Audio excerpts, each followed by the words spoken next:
Hello student, welcome to struct classes. आज के इस लेक्चर में करने वाले हैं कक्षा 11वीं फिजिक्स के प्रश्न बैंक 2022-23 का संपूर्ण सॉल्यूशन। इसके पहले वाले वीडियो में हमने जो अपना अध्याय 2 है इसके ऑब्जेक्टिव टाइप क्वेश्चन का हल कर लिया है। यदि अभी तक आपने उस वीडियो को नहीं देखा है तो डिस्क्रिप्शन में लिंक है, साथ ही प्लेलिस्ट भी बनी हुई है, वहाँ पर जाकर आप विजिट कर सकते हैं। अब हम इसका जो पार्ट 2 है वो लेके आए हैं। यहाँ पर सबसे पहला क्वेश्चन है, एक वाक्य में उत्तर दीजिए। क्वेश्चन पूछा है यहाँ पर कि पारसेक किस राशि का मात्रक है। पारसेक हमने पढ़ा था पहले कि पारसेक से हम जो लंबी दूरियां होती है उनको नापते हैं, इस कारण से जो पारसेक है वह दूरी का मात्रक है। अगला क्वेश्चन यहाँ पर आया है कि किसी वर्नियर यंत्र के मुख्य स्केल के एक खाने का मान 1 मिलीमीटर तथा वर्नियर पर खानों की संख्या 20 हो तो इसका अल्पतमांक ज्ञात कीजिए। क्या ज्ञात करना है कि यदि किसी वर्नियर यंत्र के मुख्य स्केल के एक खाने का मान 1 मिलीमीटर है तथा वर्नियर पर खानों की संख्या 20 हो तो इसका अल्पतमांक ज्ञात कीजिए। देखिए, अल्पतमांक ज्ञात करने के लिए सूत्र होता है जो हमने यहाँ पर लिखा है, आपके सामने है कि वर्नियर यंत्र का अल्पतमांक बराबर होता है मुख्य स्केल के एक खाने का मान, मुख्य स्केल के एक खाने का मान बटे वर्नियर स्केल पर खानों की संख्या। क्या है सूत्र कि मुख्य स्केल के एक खाने का मान बटे वर्नियर स्केल पर खानों की संख्या। तो देखिए यहाँ पर प्रश्न में ही दे रखा है कि एक खाने का मान 1 मिलीमीटर है, तो हम यहाँ मुख्य स्केल के एक खाने का मान लिख देते हैं 1 मिलीमीटर बटे वर्नियर स्केल पर खानों की संख्या। तो यहाँ पर दिया हुआ है कि वर्नियर स्केल खानों की संख्या जो है यह 20 है, तो हम यहाँ अपॉन में इसके 20 लिख देते हैं। अब आप यहाँ पर इस 1 को 20 से डिवाइड करेंगे, तो जब 1 को 20 से डिवाइड करेंगे तो आप यहाँ देख सकते हैं इसका जो आंसर है वो इस प्रकार से आएगा 0.05। क्या आएगा 0.05। ये यहाँ पर इसका अल्पतमांक आएगा। चूंकि खाने का मान मिलीमीटर में दिया हुआ था इसलिए हम यहाँ पर पीछे इसके मिलीमीटर लिख देते हैं, एम ये लिख दिया, तो ये इसका आंसर आ गया। उसके बाद अगला क्वेश्चन है, बल के मात्रक न्यूटन को मूल मात्रकों के रूप में लिखिए। जो बल का मात्रक है न्यूटन, आप जानते हैं कि बल का जो मात्रक है न्यूटन यह व्युत्पन्न मात्रक है, इसको मूल मात्रकों के रूप में लिखना है। मूल मात्रकों की संख्या 7 है, उसके रूप में हमें लिखना है। तो आप यहाँ देख सकते हैं कि बल का विभेद सूत्र हमने लिखा है जो होता है mL/T-2। अब T-2 लिखा हुआ है, इसका मतलब क्या हुआ कि जो T है वो अपॉन में है, बटे में है, इसलिए यहाँ पर घात इसकी माइनस में लगी हुई है। अब हम जानते हैं कि जो द्रव्यमान होता है उस द्रव्यमान को हम किलोग्राम में नापते हैं मूल मात्रकों में, तो हम यहाँ लिख देंगे किलोग्राम। उसके बाद लंबाई है और लंबाई को मूल मात्रकों में मीटर के द्वारा नापते हैं, इसलिए आ जाएगा किलोग्राम के बाद इनटू मीटर। माइनस लगा हुआ है, माइनस का मतलब होता है प्रति, माइनस का मतलब क्या होता है प्रति होता है। टी यानी कि समय, और सेकंड को मूल मात्रकों में सेकंड के माध्यम से मापा जाता है, इसलिए हम लिखेंगे सेकंड। यह आ गया सेकंड। और यहाँ पर समय की जो घात है वो 2 है, इस कारण से हम यहाँ सेकंड के घात भी 2 लगा देंगे। तो इस प्रकार जो बल का मात्रक है उसको हमने यहाँ पर मूल मात्रकों के रूप में रिप्रेजेंट कर दिया है। तो आंसर हो गया इसका किलोग्राम इंटू मीटर प्रति सेकंड वर्ग। उसके बाद आप देख सकते हैं अगला क्वेश्चन यहाँ पर है कि परमाणु नाभिक की अमाप की कोटि लिखिए। जो परमाणु नाभिक होता है उसकी अमाप की कोटि कितनी होती है वो बताना है। तो परमाणु नाभिक के अमाप की कोटि होती है 10⁻⁻15 मीटर से 10⁻⁻14 मीटर तक। 10⁻⁻15 मीटर से लेकर 10⁻⁻14 मीटर तक होती है। ये जो आंसर हमने लिखा है वो मीटर में लिखा है, ऐसा पद्धति में लिखा है। उसके बाद अगला क्वेश्चन यहाँ पर है कि मूल राशियाँ किन्हें कहते हैं। 2 प्रकार की राशियाँ होती है, मूल राशियाँ, व्युत्पन्न राशियाँ। भौतिक राशियों को 2 भागों में व्यक्त किया है, मूल राशियों और व्युत्पन्न राशियों के माध्यम से। क्वेश्चन पूछा हमसे कि मूल राशियां क्या होती है, तो डेफिनेशन हम इस प्रकार से लिखेंगे, मूल राशियां उन भौतिक राशियों को कहते हैं जिन्हें व्यक्त करने के लिए अन्य भौतिक राशियों की आवश्यकता नहीं होती। यानी कि जो मूल राशियां होती है स्वतंत्र होती है, किसी के ऊपर डिपेंड नहीं करती है। उदाहरण के तौर पर जो हम मूल मात्रक पढ़ते हैं, मूल राशियां पढ़ते हैं, वो ही यहाँ पर हमें लिखना है। तो मूल मात्रक 7 है, इसलिए यहाँ पर हमें केवल राशियां लिखनी है। जो मूल मात्रक किन राशियों के मात्रक है, तो यहाँ लिखेंगे हम लंबाई, द्रव्यमान, समय, ताप, धारा, ज्योति तीव्रता और पदार्थ की मात्रा। ये सभी जो 7 हमने यहाँ पर नाम लिखे हैं, ये सभी मूल राशियां कहलाती हैं। एक बार और रिपीट कर रहा हूँ क्वेश्चन को कि मूल राशियां क्या होती है, किन्हें कहते हैं। तो मूल राशियां उन भौतिक राशियों को कहते हैं जिन्हें व्यक्त करने के लिए अन्य भौतिक राशियों की आवश्यकता नहीं होती है, जैसे लंबाई, द्रव्यमान, समय, ताप, धारा, ज्योति तीव्रता और पदार्थ की मात्रा। ये सभी मूल राशियां कहलाती हैं। उसके बाद अगला क्वेश्चन आप देख सकते हैं। क्वेश्चन पूछा है कि एम्पियर तथा न्यूटन में से कौन सा मूल मात्रक है। देखिए, एम्पियर धारा का मात्रक है, न्यूटन बल का मात्रक है। जो धारा होती है यह अपने ऐसे पद्धति में जो मूल मात्रक है उनमें शामिल होता है, जबकि न्यूटन जो है ये व्युत्पन्न मात्रक है। तो यहाँ पर पूछा है कि कौन सा मूल मात्रक है, तो हम आंसर लिख सकते हैं कि एम्पियर यहाँ पर मूल मात्रक है। उसके बाद अगला प्रश्न हमारे सामने आता है। अब क्वेश्चन आ गए हैं अति लघुत्तरीय प्रश्न के, जो कि 2 अंक के हैं। पहला क्वेश्चन यहाँ पर आया है कि ऐसा पद्धति के सभी मूल राशियां एवं इनके मात्रक लिखिए। आप चाहें तो इनके संकेत भी लिख सकते हैं। तो हम इस प्रकार से आंसर इनका देंगे कि ऐसा पद्धति के मूल राशियां और इनके मात्रक निम्नलिखित हैं। 7 मूल राशियां होती है और 7 ही इनके मूल मात्रक होते हैं। तो हमने यहाँ पर कॉलम बनाए हुए हैं, क्रमांक, मूल राशियां और मात्रक। सबसे पहले राशियां हम बात करते हैं तो 7 राशियां हमने पहले वाले क्वेश्चन में देखा था कि लंबाई होता है, द्रव्यमान होता है, समय, ताप, धारा, ज्योति तीव्रता और पदार्थ की मात्रा, ये मूल राशियां हैं। इनके मात्रक हमें लिखना है। तो लंबाई का मात्रक होता है मीटर, द्रव्यमान का मात्रक होता है किलोग्राम, समय का मात्रक होता है सेकंड, ताप का मात्रक होता है केल्विन, धारा का मात्रक होता है एम्पियर, ज्योति तीव्रता का मात्रक होता है कैंडेला और पदार्थ की मात्रा का मात्रक होता है मोल। उसके बाद अगला क्वेश्चन आया है यहाँ पर,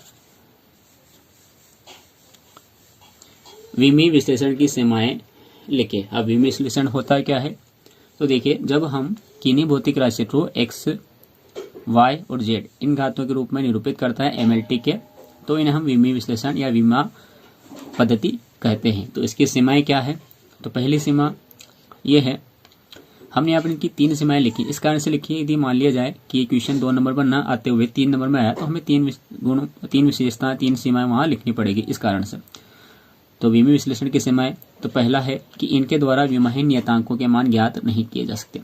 जो भी नियतांक आते हैं, स्थिरांक आते हैं, उनके मान हम इस पद्धति से ज्ञात नहीं कर सकते।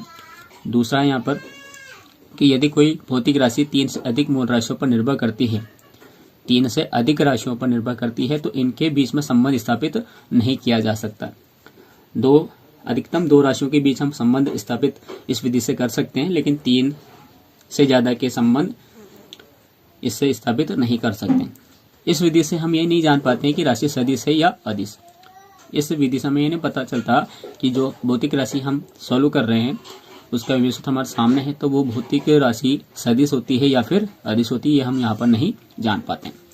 उसके बाद अगला क्वेश्चन आता है कि विमीय विश्लेषण के उपयोग बताइए। जो विमीय विधि है उसके क्या क्या उपयोग हैं, तो यहाँ पर भी हमने 3 उपयोग इसके लिखे हैं। पहला उपयोग है यहाँ कि किसी भौतिक राशि का मात्रक ज्ञात करना। यदि भौतिक राशि का हमें मात्रक ज्ञात करना है तो हम विमीय विधि से आसानी से ज्ञात कर सकते हैं। किसी भौतिक राशि के मात्रक को एक पद्धति से दूसरी पद्धति में बदलना। हम जानते हैं कि मात्रक की मापन की 3 पद्धतियां हैं, सेजस पद्धति, FPS पद्धति और MKS या फिर SI पद्धति। इन मात्रकों को हम आपस में बदल सकते हैं इस विधि की सहायता से। उसके बाद अगला है भौतिक समीकरण की सत्यता की जांच करना।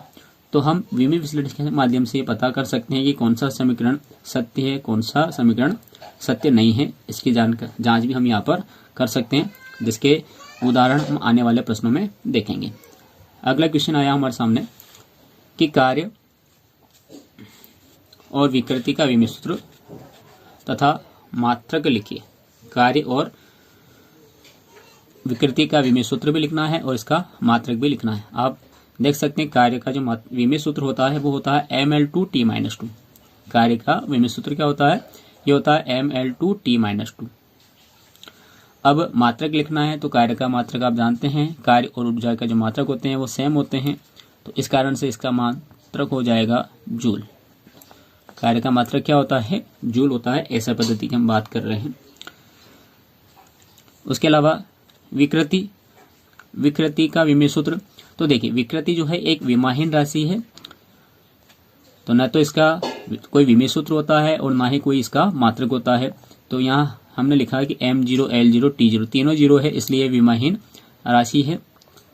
और इसका मात्रक, तो इसका मात्रक भी कुछ नहीं है, यहाँ लिख देंगे हम, इसका मात्रक नहीं है, इसका कोई मात्रक नहीं है, इसका कोई मात्रक नहीं है।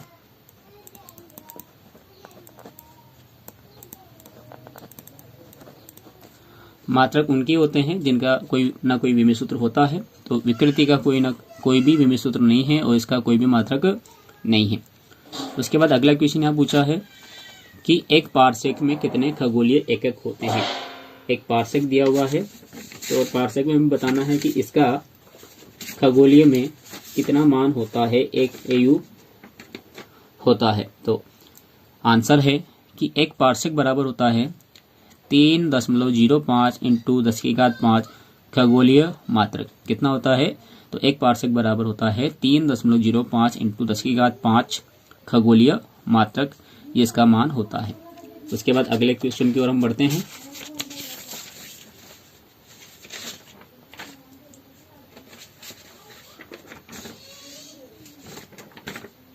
अब आते हैं अति लघु के प्रश्न। खत्म होने के बाद लघु उत्तरीय प्रश्न जो कि 3 अंक के आने वाले हैं, हम इनको भी कर लेते हैं।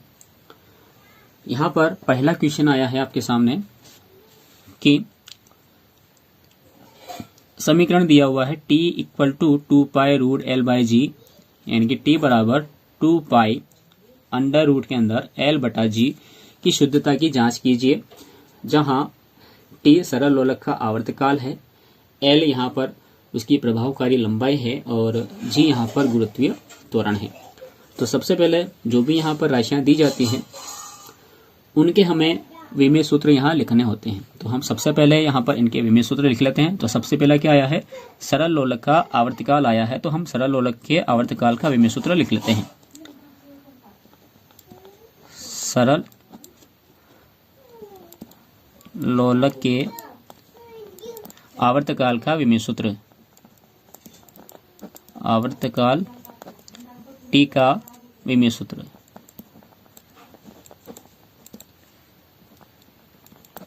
तो देखिए जो सरल लोलक होता है उसके आवर्तकाल का जो विमेय सूत्र होता है वो होता है m0 l0 t। क्या होता है? m0 l0 t। उसके बाद आया है L यानी कि प्रभावकारी लंबाई, तो सेम हम इसका भी लिखेंगे, प्रभावकारी लंबाई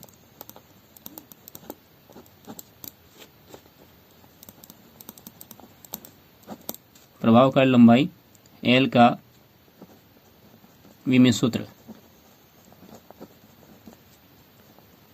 तो प्रभावकारी जो लंबाई है केवल लंबाई ही है, इस कारण से ये तो आता है लेंथ में, इस कारण से इसका विमेय सूत्र हो जाएगा m0 l t0। उसके बाद g आया है, g को बोला जाता है गुरुत्वीय त्वरण, तो हम इसका विमेय सूत्र भी लिख लेते हैं, गुरुत्वीय त्वरण g का विमेय सूत्र।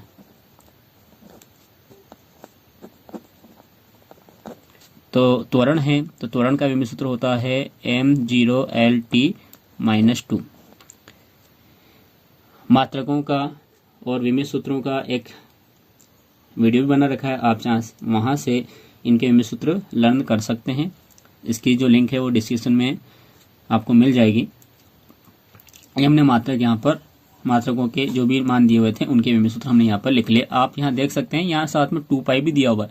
अब 2π जो है ये विमाहीन राशि है, हम यहाँ लिख देंगे 2π = क्या है? ये एक विमाहीन राशि है, इसका कोई मात्रक भी नहीं होता है और इसका कोई विमा भी नहीं है, विमाहीन राशि है। ये हो गए। उसके बाद दिया गया समीकरण हम लिखते हैं, दिया गया समीकरण।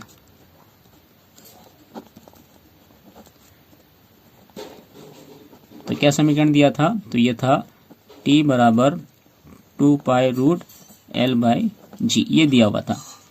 इसको हम समीकरण नंबर 1 मान सकते हैं चाहे तो, और नहीं मानेंगे तो भी कोई दिक्कत वाली बात नहीं है। हम इस जो दिया गया समीकरण था इसका LHS पोर्शन लेते हैं। तो LHS लेने पर LHS में क्या दिया हुआ है, तो यहाँ दिया हुआ t, और t का विमेय सूत्र क्या है, तो आप देख सकते हैं सरल लोलक का जो t है विमेय सूत्र वो है m0L0t। तो लिख लेते हैं m0L0t, और इसको हम देंगे समीकरण नंबर 1। ठीक है। उसके बाद हम लेते हैं इसका RHS, right hand side. RHS लेने पर आप देख सकते हैं RHS में दिया हुआ था 2 पाई रूट के अंदर L बाई जी, ये दिया हुआ था। अब 2 पाई तो क्या है, विमाहीन राशि था, तो इसको अपने को लिखने की आवश्यकता नहीं है। हम यहाँ पर लिख लेते हैं रूट के अंदर L बटा जी का मान, तो ये अंडर रूट यहाँ पर हमें लगाना है। L का विमेय सूत्र है अपने पास m0L/T0, अपोन में हम लिखेंगे जी का विमेय सूत्र जो कि हमारे पास है m0L/T-2, और ये अंडर रूट पूरे के ऊपर लग जाएगा। इसके बाद देखिए अंडर रूट तो पूरे के ऊपर था, इन संख्याओं को हम ऊपर पहुंचा देते हैं, नीचे वाली को तो हो जाएगी, ऊपर वाली तो ऐसी कैसी रहेगी m0L/T0 इंटू m0L/T-2 का t+2 हो जाएगा, और L का -1 हो जाएगा, और रूट ऐसा कैसे ही आप यहाँ पर देख सकते हैं समान अवयव होने पर उनकी घातें आपस में जुड़ जाती हैं।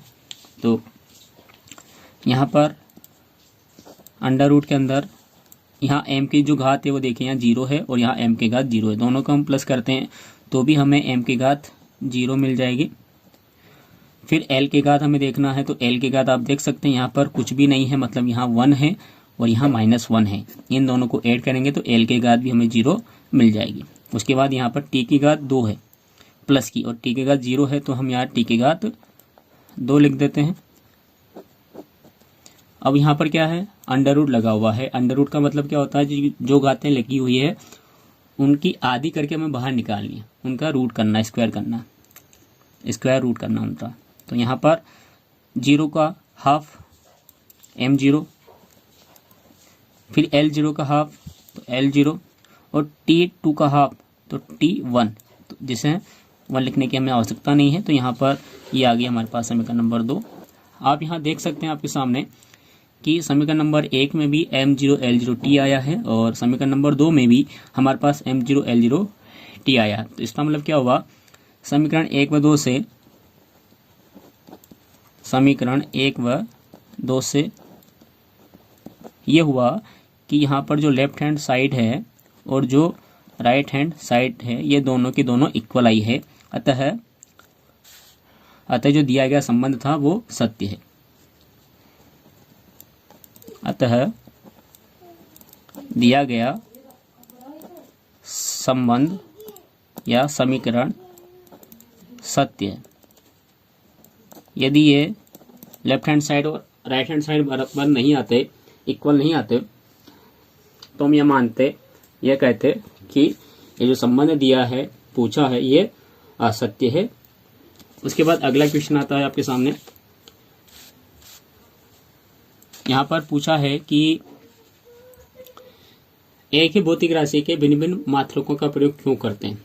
ये बेसिकली नॉलेज के ऊपर डिपेंड करता है। आप इस क्वेश्चन का आंसर किस प्रकार से एग्जाम में लिख कर आते हैं कि जैसा आपने सुना होगा, यदि हमें कोई लंबाई नापना है, छोटी छोटी लंबाई नापना है, तो हम सेंटीमीटर का यूज करते हैं। जैसा आपने 10th क्लास में कोई रचना करी होगी या इससे पहले कोई रचना करी होगी, त्रिभुज बनाए होंगे, चतुर्भुज बनाए होंगे, तो उसमें हम सेंटीमीटर का यूज करते हैं। लेकिन जब हम कोई बड़ी दूरी नापते हैं, जैसे हम मार्केट में जाते हैं कपड़ा लेने के लिए, तो वहां पर हम मीटर शब्द का प्रयोग करते हैं। मात्रक तो लंबाई का ही है। यदि हम बहुत बड़ी दूरी तय करते हैं, जैसे हमें किसी शहर से दूसरे शहर में जाना है, तो हम वहाँ पर किलोमीटर का प्रयोग करते हैं। यदि हमें ग्रह और तारों की दूरी नापना है तो हम वहाँ पर प्रकाश वर्ष का प्रयोग करते हैं, पारसेक का प्रयोग करते हैं। तो यानी कि हम अपनी सुविधा की दृष्टि से इन मात्रकों को प्रयोग करते हुए आ रहे हैं। तो यही आंसर हमें यह देना है कि एक ही भौतिक राशि के भिन्न भिन्न मात्रों का प्रयोग क्यों करते हैं। तो हमने यहाँ पे इसका आंसर लिखा हुआ है, आप अपने अकॉर्डिंग भी इसको बड़ा चढ़ाकर लिख सकते हैं कि एक ही भौतिक राशि के भिन्न भिन्न मात्रकों का प्रयोग किया जाता है।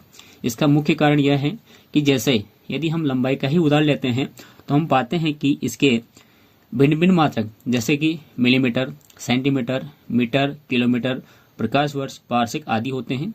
छोटी दूरी के लिए सेंटीमीटर या मीटर का प्रयोग करते हैं क्योंकि यह सुविधा की दृष्टि से सही होता है। यदि बड़ी दूरी के लिए इन छोटे मात्रकों का प्रयोग करेंगे तो ये काफी मुश्किल रहेगा, है ना, ये काफी मुश्किल होता है। इसी कारण सुविधा अनुसार हम एक ही भौतिक राशि के भिन्न भिन्न मात्रकों का प्रयोग करते हैं। ये तो हमने एग्जाम्पल लंबाई का लिया है, आप चाहें तो द्रव्यमान का ले सकते हैं। जैसे कम सोना चांदी लेने जाते हैं हम, तो वहाँ पर उसका जो द्रव्यमान मापा जाता है वो तोले में नापा जाता है, मिलीग्राम में नापा जाता है। उससे ज़्यादा यदि भार की वस्तु नापना है तो हमें ग्राम में नापना पड़ता है। उससे ज़्यादा भार होता है तो हमें वही मान किलोग्राम में नापना पड़ता है। उसके बाद आगे और बढ़ते हैं तो मण शब्द का प्रयोग किया जाता है, जो हमारे बोलचाल की भाषा में हम यूज़ करते हैं। उसके बाद हम क्विंटल का प्रयोग करते हैं, टन का प्रयोग करते हैं। तो इस प्रकार से एक ही भौतिक राशि का बहुत सारे मात्रक होते हैं, तो हम अपनी सुविधा के अनुसार इनका प्रयोग करते हुए आ रहे हैं और करते रहेंगे। अगला क्वेश्चन यहाँ आता है कि मूल मात्रक तथा व्युत्पन्न मात्रकों में अंतर लिखिए।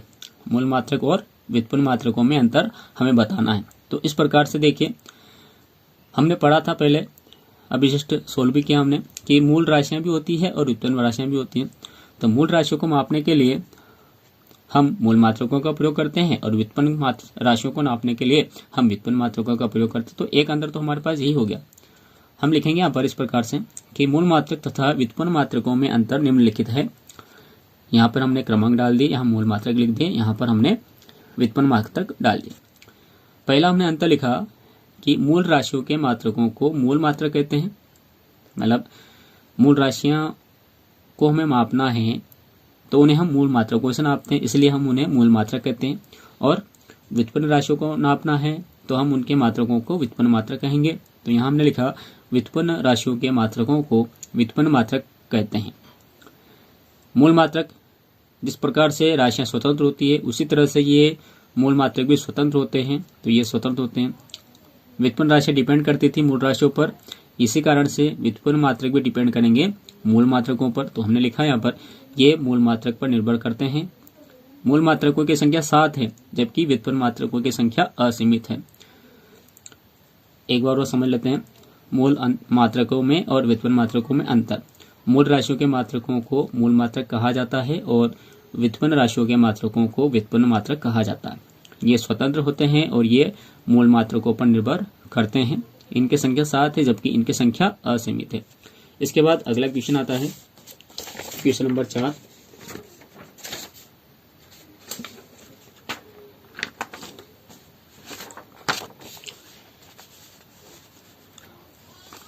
देख सकते हैं यहाँ पर पूछा है हमसे कि भौतिक समीकरण v² बराबर u² प्लस 2as की शुद्धता की जांच कीजिए। हमने पढ़ा था कि विमित विश्लेषण की क्या क्या उपयोग है, तो एक उपयोग ये भी है शुद्धता की जांच करना।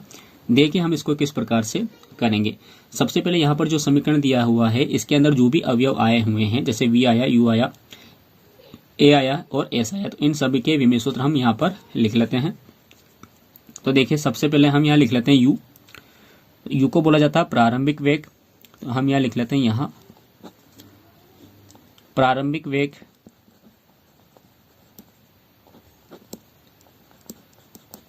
u का विमित सूत्र, विमित सूत्र। तो ये एक वेग है, वेग होने के कारण इसका विमित सूत्र LT-1 होता है और यहाँ m होता नहीं है, इस कारण से हम लिखेंगे m0 LT-1। इनको बड़े कोष्ठक में ही लिखना है। उसके बाद v होता है, v को बोला जाता है अंतिम वेग। तो अंतिम वेग v का विमीय सूत्र, v का विमीय सूत्र, तो ये भी वेग ही है, इस कारण से इसका विमीय सूत्र भी सेम होगा, m0L/t - 1। उसके बाद आया है a को बोला जाता है त्वरण। तो त्वरण a का विमीय सूत्र, तो त्वरण है तो त्वरण का विमीय सूत्र होता है m0L/t - 2। उसके बाद s है और s को बोला जाता है विस्थापन। विस्थापन s का विमीय सूत्र, s का विमीय सूत्र बराबर होता है m0L/t0। क्या होता है इसका विमीय सूत्र? m0L/t0। तो हमने यहाँ पर विमीय सूत्र लिख लिया। आप यहाँ देख सकते हैं जो 2 है यह एक विमाहीन राशि है, तो हम यहाँ लिख लेते हैं 2 बराबर क्या है, एक विमाहीन राशि है, एक विमाहीन राशि है। अब दिया गया जो समीकरण था हम वो लिखते हैं। दिया गया समीकरण,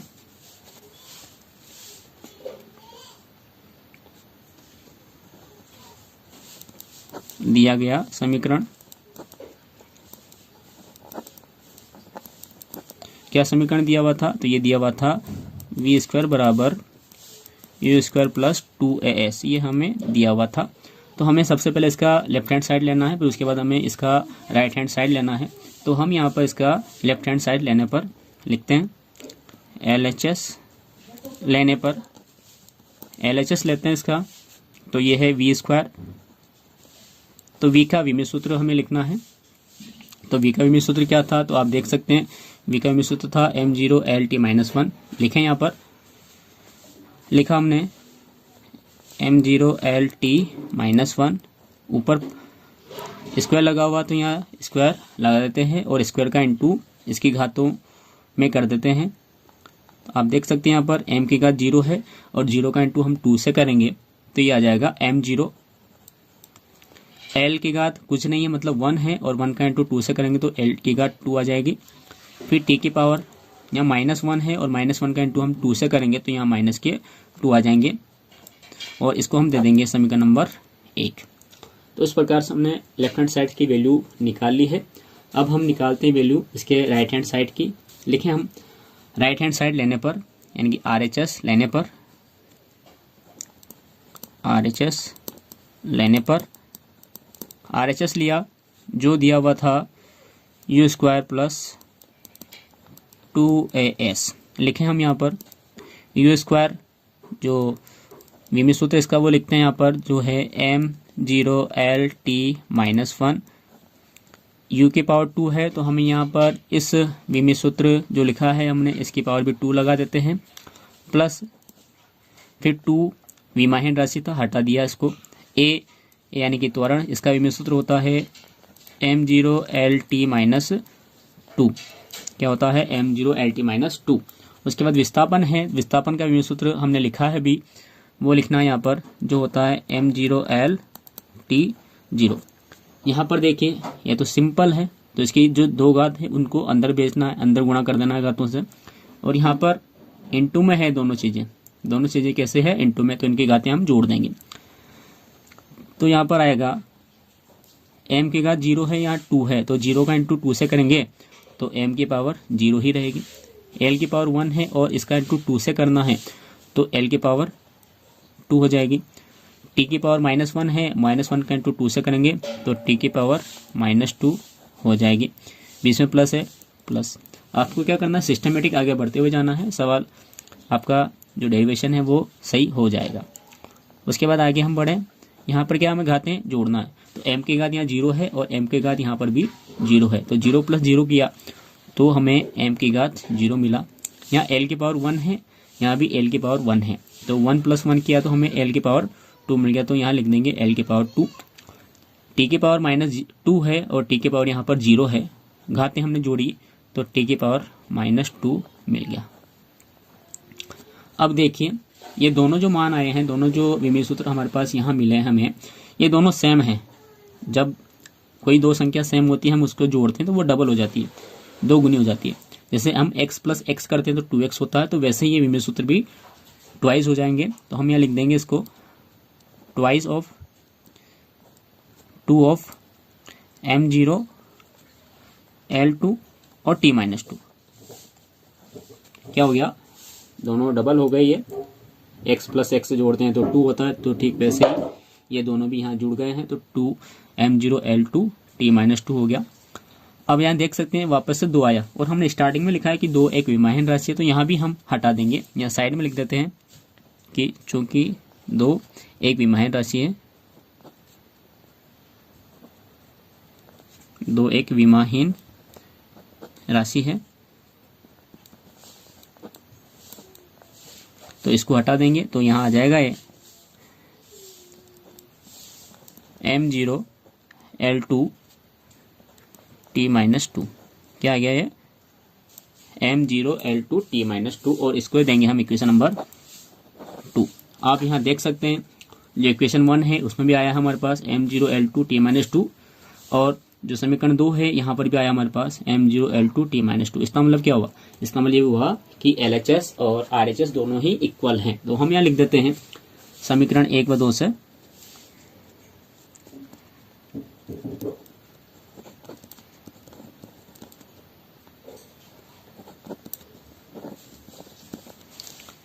LHS बराबर RHS, अतः दिया गया संबंध सही है।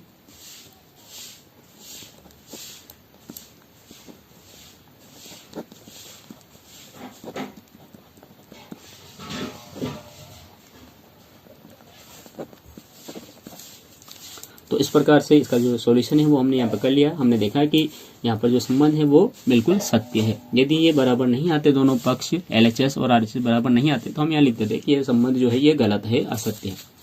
चलिए अब इसका क्वेश्चन में का लास्ट क्वेश्चन हम कर लेते हैं। यहाँ पर यूनिट 1 का मात्रक और मापन का यहाँ पर दिया हुआ है क्वेश्चन, देख सकते हैं कि वायु में ध्वनि का वेग v है, वायुदाब P है और घनत्व d पर निर्भर करता है। विमी विधि से ध्वनि के वेग v के लिए न्यूटन के सूत्र की स्थापना कीजिए। तो सबसे पहले क्या है, जो ये बात दी है कि विमी विधि से ध्वनि के लिए वेग के लिए न्यूटन के सूत्र की स्थापना करना, वो करना है हमें। वो करने के लिए हम यहाँ पर v का विमेय सूत्र, दाब का विमेय सूत्र और घनत्व का विमेय सूत्र चाहिए। तो हम यहाँ लिख लेते हैं सबसे पहले इन सबके विमेय सूत्र लिखते हैं। हम सर्वप्रथम ध्वनि के वेग का विमेय सूत्र, ध्वनि के वेग v का विमेय सूत्र। तो वेग है, तो वेग का विमेय सूत्र होता है m0 L t-1। क्या होता है, m0 L t-1। उसके बाद वायुदाब है, तो हम यहाँ लिखते हैं वायुदाब P का विमेय सूत्र,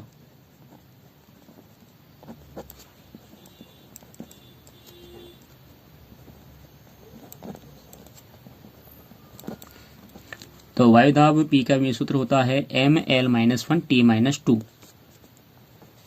ml-1 t-2, ये इसका विमेय सूत्र होता है। उसके बाद घनत्व d का विमेय सूत्र भी हम लिखें,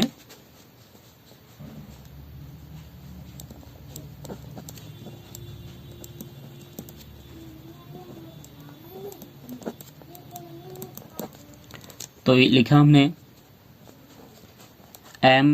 ml-3 t0, ये हमने यहाँ पर इनके विमेय सूत्र लिख लिया। प्रश्नानुसार हम बात लिखते हैं यहाँ पर, प्रश्नानुसार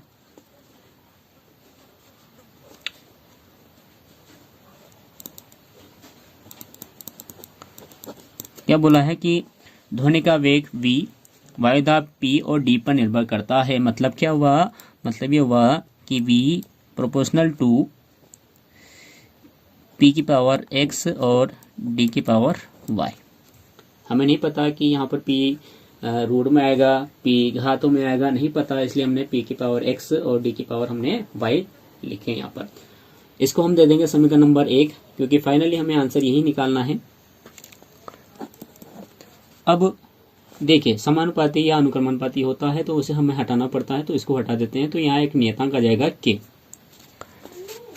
तो ये लिखा हमने v बराबर k p की पावर x और d की पावर y। यहाँ लिख देंगे हम k एक नियतांक है जो कि व्यमाहीन है।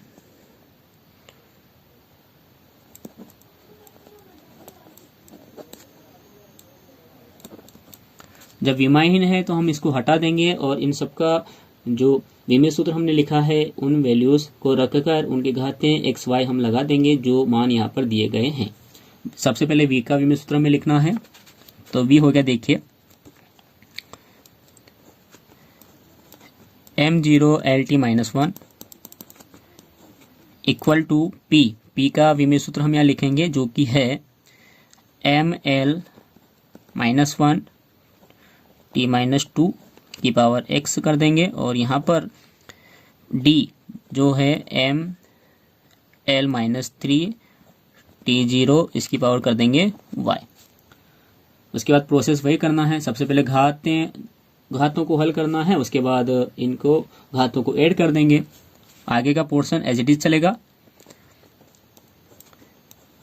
m0 LT - 1 इक्वल टू यहाँ पर m की पावर x हो जाएगी, l की पावर -1 का इंटू x में करेंगे तो -x हो जाएगा, t की पावर -2 का इंटू x में करेंगे तो -2x हो जाएगा।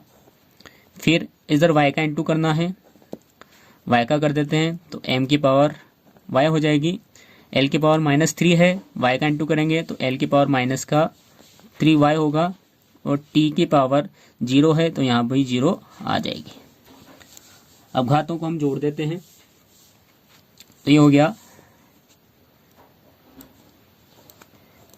m0 LT - 1 बराबर, यहाँ पर देखिए इसकी पावर x है m की और यहाँ पर m की पावर y है, तो ये हो जाएगा m की पावर x + y। l आया है तो l लिखेंगे। यहाँ पर भी सेम हमें वही करना है, घातों को जोड़ना है। तो यहाँ पर घात -x है और यहाँ पर घात -3y है, तो घातें जुड़ जाएगी इस प्रकार से। तो -x -3y। उसके बाद t की घातों को भी जोड़ना है, तो t की घात यहाँ पर -2x है और यहाँ t की घात 0 है, तो ये हो जाएगी t की पावर -2x। देखिए अब दोनों तरफ क्या हुआ, इधर भी MLT ही शेष बचा और इधर भी MLT ही है जो कि घातों के रूप में है। तो हम यहाँ पर इनके घातांकों की तुलना कर लेते हैं। हमने लिखेंगे यहाँ पर घातांकों की तुलना करने पर,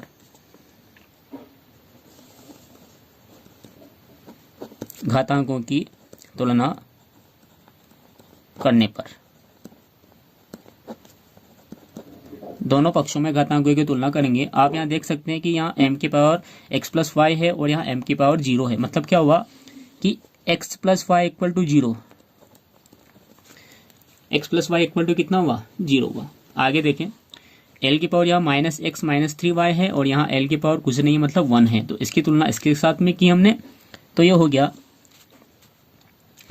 -x -3y = 1। और लास्ट देख लेते हैं, यहाँ पर दिया हुआ t की पावर -2x और t की पावर -1, तो इन दोनों का कंपैरिजन हम करते हैं। तो -2x के बराबर -1 है, तो -2x बराबर -1। आप यहाँ देख सकते हैं हमें x और y के मान निकालने हैं, तो आप इन तीनों समीकरणों में से जिसका भी यूज करना चाहें उससे निकाल सकते हैं।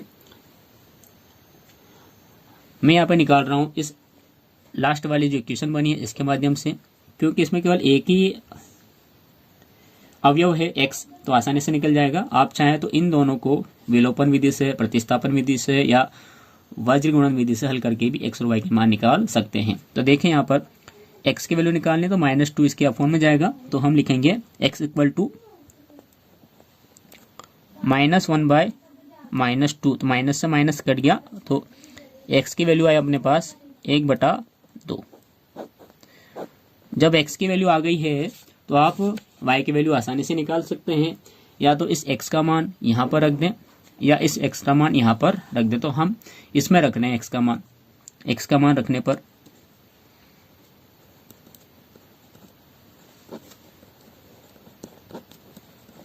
x का मान लिखेंगे तो ये था 1/2 और y बराबर 0। y की वैल्यू निकालनी है तो y इक्वल टू आ जाएगा -1/2। देखिए ये x की वैल्यू आ गई है और ये y की वैल्यू आ गई है। तो इन दोनों वैल्यूज को हम समीकरण 1 में लिख देते हैं और अपना जो आंसर है वो ज्ञात कर लेते हैं। यहाँ लिख देते हैं x y के मान समीकरण 1 में रखने पर, x व y के मान समीकरण 1 में रखने पर। 1 में लिखा जो समीकरण था अपने पास, देख लेते हैं हम एक बार और। v प्रोपोर्शनल टू p की पावर x और d की पावर y लिख लेते हैं। v प्रोपोर्शनल टू या अनुक्रमानुपाती p की पावर x, तो p की पावर x का जो मान है वो 1/2 है तो 1/2 लिखेंगे और d की पावर है अपने पास -1/2, जो y का मान था तो -1/2 लिखेंगे। आप यहाँ देख सकते हैं कि यहाँ पर 1/2 है और यहाँ भी 1/2 है, लेकिन अंतर यह है कि यहाँ माइनस है। तो हमने घातांक के नियम पढ़ा है, यदि a की घात -m होती है तो हम उसको पॉजिटिव करने के लिए बटे में भेज सकते हैं। तो इसको हम बटे में भेज देते हैं। यहाँ लिख देता हूँ मैं फॉर्मूला कि यदि a की पावर -m होती है तो उसको 1/a की पावर पॉजिटिव m अपन हम कर सकते हैं। तो इसको पॉजिटिव कर देंगे तो बन जाएगा v प्रोपोर्शनल टू p की पावर 1/2 और अपॉन में d की पावर 1/2 पॉजिटिव हो गई। अब यहाँ देख सकते हैं आप कि p की पावर भी 1/2 है और d की पावर भी 1/2 है, दोनों की पावर सेम बना देते हैं, यानी कि घात बाहर ले लेते हैं।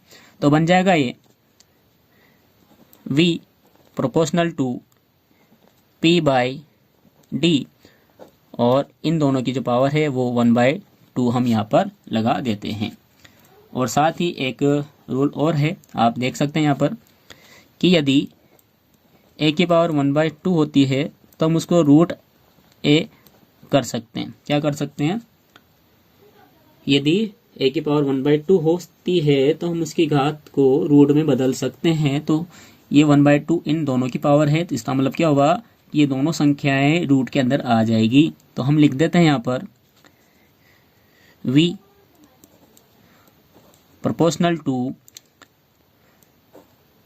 रूट के अंदर p/d।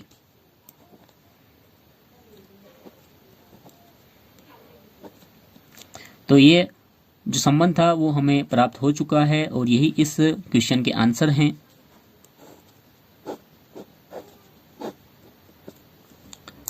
और हम यहाँ लिख देते हैं कि यही अभिष्ट संबंध है,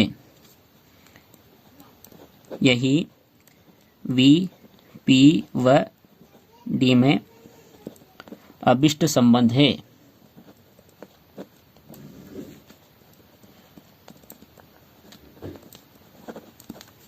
तो इस प्रकार से जो अध्याय 2 है यूनिट 1 का वो यहाँ पर कंप्लीट होता है।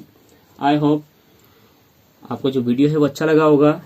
तो आप वीडियो को लाइक, चैनल को सब्सक्राइब अवश्य करें, साथ ही बेल आइकन को आप प्रेस करके रखें ताकि आगे आने वाली वीडियोस का नोटिफिकेशन आपको मिलता रहे।